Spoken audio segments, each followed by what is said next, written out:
চিত্রটিতে দেখা যাচ্ছে যে স্বয়ং মহাপ্রভু উনি নিজের হাতে ঠাকুর হরিদাসকে তুলে আছেন। নমস্কার, আমি রাজেশ অধিকারী। আজকে আরেকটি নতুন জায়গায় এসেছি এবং আমার এই ভ্লগে আপনাদের অনেক অনেক স্বাগতম। এই মুহূর্তে আমি আছি পূর্ব মেদিনীপুরের সদর শহর তমলুকেরই একটি আশ্রমে, শ্রীধাম গুরুকুঞ্জ আশ্রম। এই শ্রীধাম গুরুকুঞ্জ আশ্রম সৃষ্টি হলো কিভাবে আমি বলছি। শত শত সাধু গুরু বৈষ্ণবের চরণধুলিতে ধূসরিত এই তীর্থভূমি স্থাপিত হয় বাংলা সাল 1413-তে। এখানেই জন্মলাভ করেন শ্রীমন শ্যামসুন্দর দাস মহাশয়। এই স্থানে ওনার দীক্ষালাভ হয় এবং এখানেই শুরু হয় শ্রীধাম গুরুকুঞ্জ আশ্রম। শ্রীধাম গুরুকুঞ্জ আশ্রমের মূল উদ্দেশ্য কি সেইটা আমি আপনাদের সঙ্গে শেয়ার করে নিচ্ছি এবং তার সঙ্গে এই আশ্রমের চারিদিক একবার আপনাদেরকে ঘুরিয়ে দেখাচ্ছি। শ্রী চৈতন্য মহাপ্রভুর নির্দেশ অনুসারে ভগবানের পবিত্র নাম গুণ কীর্তন করা, সকল জীবকে পরমেশ্বর ভগবান শ্রীকৃষ্ণের কথা স্মরণ করানো ও তাঁর সেবা করতে সাহায্য করা, সকল মানুষকে মোহ থেকে বাস্তবতা, জড় থেকে চিন্ময়তা, অনিত্য থেকে নিত্যতার পার্থক্য নির্ণয়ে সহায়তা করা, বৈদিক পদ্ধতিতে পারমার্থিক জীবনের পথ নির্দেশ করা, জড়বাদের দোষগুলি উন্মুক্ত করা, বৈদিক সংস্কৃতির সংরক্ষণ ও প্রচার, এই সবই হচ্ছে এই শ্রীধাম গুরুকুঞ্জের মূল উদ্দেশ্য। আশ্রমেরই মধ্যে এখানে ভগবান শঙ্করের একটা মন্দির আছে। মন্দিরের নাম বাবা বিশ্বেশ্বরের মন্দির। প্রতিষ্ঠা 30শে জ্যৈষ্ঠ সাল 1425। এটা বাংলা ক্যালেন্ডার অনুযায়ী এর স্থাপিত কালটা লেখা আছে। আজকে নীল ষষ্ঠী, সেই জন্যই ভগবান শঙ্করের মন্দিরের সামনে মা কাকিমারা দণ্ডবট প্রণাম করছেন, দণ্ডি কাটছেন, যেগুলো আমাদের সনাতন ধর্মে আছে, এবং ভগবান শঙ্করকে ডাবের জল দিয়ে অভিষেক করা হচ্ছে, যেহেতু আজকে নীল ষষ্ঠী। বাবা বিশ্বেশ্বরের মন্দির, তার পাশেই আছে মহাপ্রভুর জন্মস্থান। ছোট্ট কুঁড়ে ঘর, উপরে খড়ের চাল, আর দেখে মনে হচ্ছে এটা মাটির বাড়ি, কিন্তু এটা প্লাস্টার করা, মাটির কালার করা আছে। এই বাড়িটিতে যেটা দেখা যাচ্ছে, যে শিশুকে দেখা যাচ্ছে, তিনি হচ্ছে মহাপ্রভু। মহাপ্রভুর জন্মস্থান, সেই দৃশ্যটিকে এখানে তুলে ধরা হয়েছে। তার পিতামাতা আছেন এবং মায়ের কোলে মহাপ্রভু আছেন। বাবা বিশ্বেশ্বরের মন্দিরের পাশেই যে কুঁড়ে ঘরটি দেখলাম, সেটি মহাপ্রভুর জন্মর কিছু ঘটনা উল্লেখ আছে। সেই মন্দিরের ঠিক পেছন দিকেই এই দেওয়ালে আপনারা দেখতে পাচ্ছেন একটা খুব সুন্দর একটা চিত্র এখানে আঁকা আছে। এটা মহাপ্রভু সম্পর্কিত একটি চিত্র।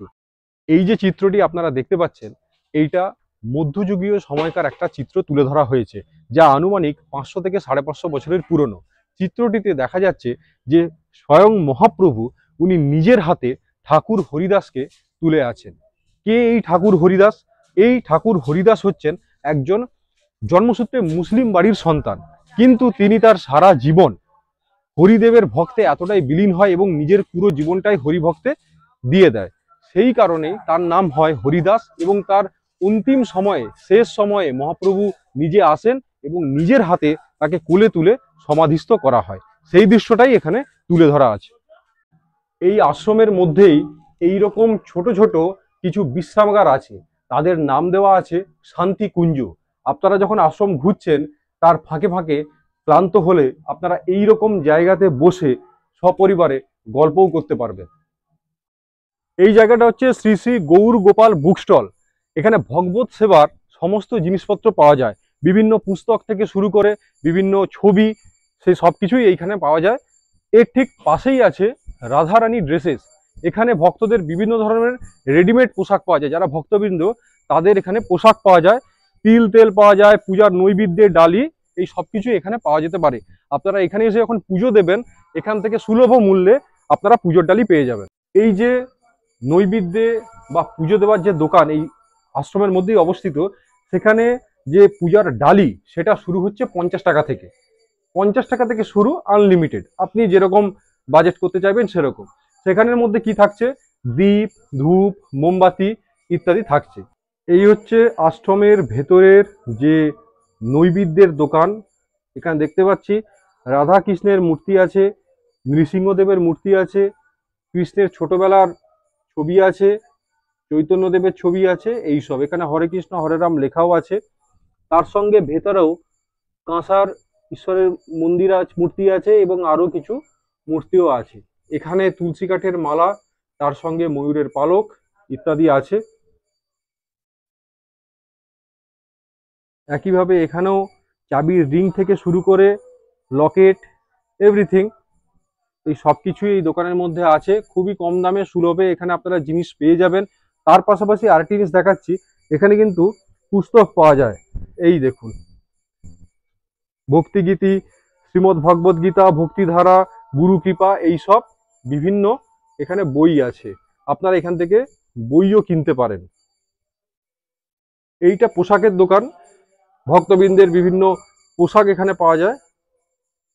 আপনারা দেখতেই পাচ্ছেন এখানে বিভিন্ন ধূপ আছে, ওখানে মোমবাতি আছে, তার সঙ্গে এখানে বিভিন্ন রকম পোশাক আছে, দেখতেই পাচ্ছেন।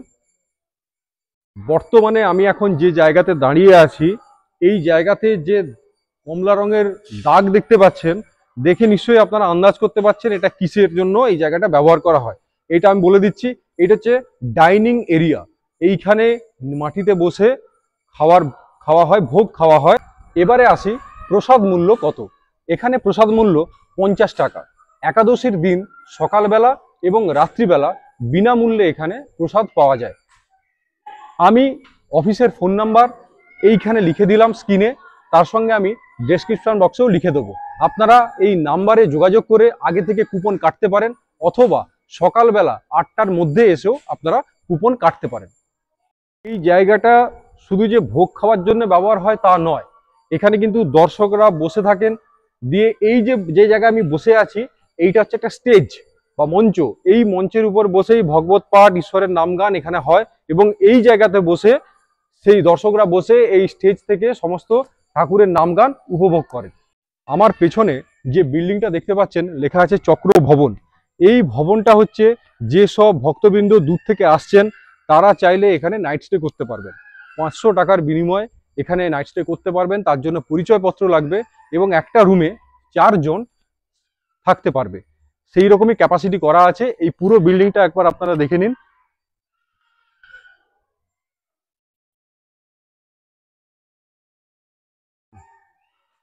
যে 3টে বানরের যে মূর্তি, যেটা আমরা পুরীতে গেলে দেখতে পাই, একজন বলছে কু কথা বলিব না, কু কিছু শুনিব না, আর কু কিছু দেখিব না, যেটা পুরীতে আমরা দেখতে পাই, সেইটাই এখানে তুলে ধরা হয়েছে।